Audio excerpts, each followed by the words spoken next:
बिस्मिल्लाहिर्रहमानिर्रहीम। जी बच्चों, जैसा कि आप जानते हैं हमने 9th क्लास की फिजिक्स की बुक को भी स्टार्ट किया हुआ है, जिसका चैप्टर नंबर 1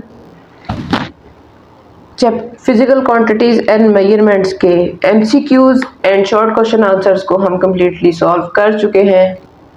उसके बाद हमने कंस्ट्रक्टेड रिस्पांस क्वेश्चंस को भी सॉल्व कर लिया है। बच्चों, आज हमने क्या करना है, आज हमने कम्प्रीहेंशन क्वेश्चंस को कम्प्लीटली सॉल्व करना है। इसलिए वीडियो को ध्यान से देखिएगा, पूरा देखिएगा, कुछ भी स्किप मत कीजिएगा, ताकि आपका कोई भी पॉइंट किसी भी क्वेश्चन का मिस ना हो सके।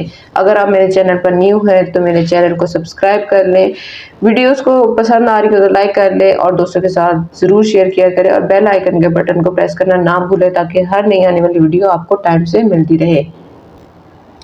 क्वेश्चन नंबर 1 है, what is meant by base and derived quantities, give the names and symbols of SI base unit. ठीक है, तो इसका आंसर तो क्वेश्चन जो बुक है ना उसके अंदर भी है, लेकिन मैंने इसको एक नोट्स की फॉर्म में प्रॉपर्ली आंसर लिख दिया है, ताकि आपको कंफ्यूजन ना हो, किसी भी किस्म की कोई पॉइंट मिस ना हो जाए। मैंने डिटेल के साथ उसकी सेटिंग करके ही आपके लिए आंसर रेडी कर ली है। जी बच्चों, आप लोगों ने बिल्कुल इसी तरह ही पेपर में भी, ये टेस्ट में कहीं पे भी आपके पास ये क्वेश्चन आ जाए तो आपने इसी तरह उसका हेडिंग्स के साथ आंसर लिखना है। Base quantities are fundamental physical quantities that are independent and can not be expressed in terms of other quantities.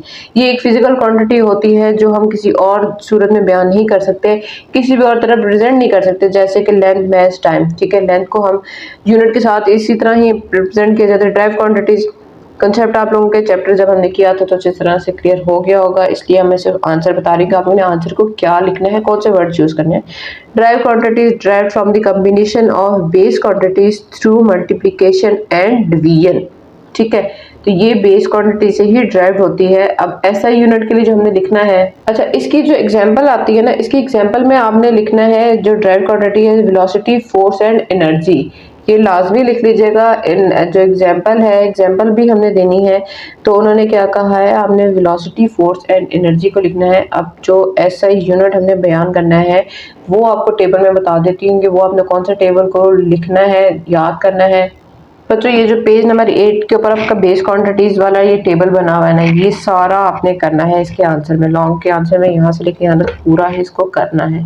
ठीक है, तो यहाँ तक ये करके आपका आंसर कंप्लीट हो जाता है। 1.2 क्वेश्चन हमारे पास दिया हुआ है, give 3 examples of derived unit in SI.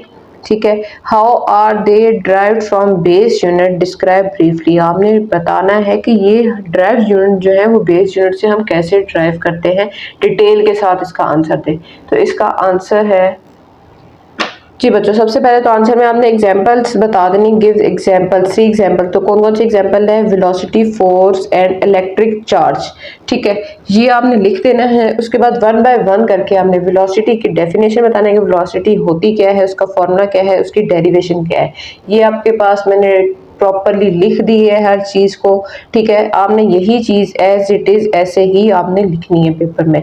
उसके बाद हमारे पास सेकंड हमने जो एग्जांपल ली है वो फोर्स की है। तो फोर्स में आपने सेम यही काम करना है, सबसे पहले डेफिनेशन लिखनी है जो फोर्स की होती है, उसके बाद फॉर्मूला लिख देना है, उसके बाद उसकी जो डेरिवेशन है कि वो कैसे ड्राइव होती है, कैसे हम उसे बेस यूनिट से ड्राइव करते हैं, ये सारी डिटेल लिखती है। ठीक है, ये एक्सप्लेन हम लोग चैप्टर के अंदर ऑलरेडी कर चुके हैं, इसलिए मैं दोबारा डिटेल में नहीं जा रही, मैं सिर्फ आपको आंसर बता रही हूँ कि आपने आंसर को कैसे लिखना है। थर्ड हमने एग्जाम्पल ली थी इलेक्ट्रिक चार्ज की। तो इलेक्ट्रिक चार्ज के लिए बच्चों ये हमारे पास सबसे पहले डेफिनेशन आ जाएगी, उसका फॉर्मूला ये वाला आ जाएगा। ठीक है, और डेरिवेशन के लिए आपको मैं बताती हूँ, डेरिवेशन हमारे पास ये वाली आ जाएगी। ठीक है, तो हमने ये 2 पॉइंट्स आप लोगों ने उसकी डेरिवेशन में लिख देने हैं। जी बच्चों, क्वेश्चन नंबर 3 हमारे पास दिया हुआ है, state the similarities and differences between vernier caliper and micrometer screw gauge. आपने जो उनके दरमियान खुसूसियात है, सिमिलैरिटीज हैं, ठीक है, जो एक जैसी होती हैं, और डिफरेंस जो उनसे एक दूसरे से मुख्तलिफ चीज़ें होती हैं, वो दोनों ही बतानी है। अब इसके 2 तरह आंसर आप लोग लिख सकते हो।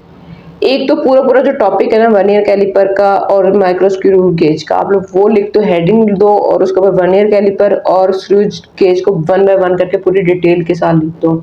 अदरवाइज आप लोग इनको अलग-अलग करके सिमिलरिटीज और differences just to the point भी आप बता सकते हो हेडिंग बना के। तो मैंने टू द पॉइंट जैसे हमारे पास हेडिंग्स बन रही थी वैसे करके बनाई है, लिखा है। तो ये आपको मैं बता देती हूँ कि अगर आप वैसे करना चाहो तो वैसे कैसे लिखोगे आप आंसर को। जी बच्चों, ये देखें इसके एस्पेक्ट्स जो हैं लीस्ट काउंट के, जो आपको पता है कि वर्नियर कैलिपर का बड़ा होता है और स्क्रू गेज का सबसे छोटा होता है। मेजरमेंट रेंज आप इस तरह करके डिफरेंस भी बता सकते हो। सिमिलरिटीज़ जो होती हैं, इसकी पर्पस क्या है, वर्किंग प्लेस, प्रिंसिपल और मेन पॉइंट, ये ठीक है, ये इसके पॉइंट्स हैं जो आप लोग इस तरह करके वर्नियर कैलिपर के सिमिलरिटी और डिफरेंसेस दोनों अच्छे से बता सकते हैं। आप इस तरह करके भी लिख लें या आप पूरा टॉपिक करके लिख लें, इट्स अप टू यू। आपको जो इजी लग रहा है, जो मेथड अच्छा लग रहा है आप ऐसे कर सकते हैं, कोई इशू नहीं है, बस आपको याद होना चाहिए, कॉन्सेप्ट क्लियर होना चाहिए। क्वेश्चन नंबर 4 हमारे पास है 1.4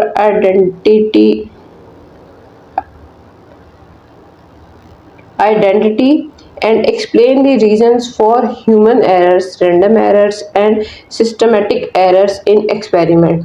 आपने ये एक्सप्लेन करके बताना है जो ह्यूमन एरर आ जाता है, रैंडम एरर आ जाता है और ये वाला सिस्टमेटिक एरर किसी भी एक्सपेरिमेंट में आ जाता है, तो इसको एक्सप्लेन करें कि ऐसा क्यों होता है।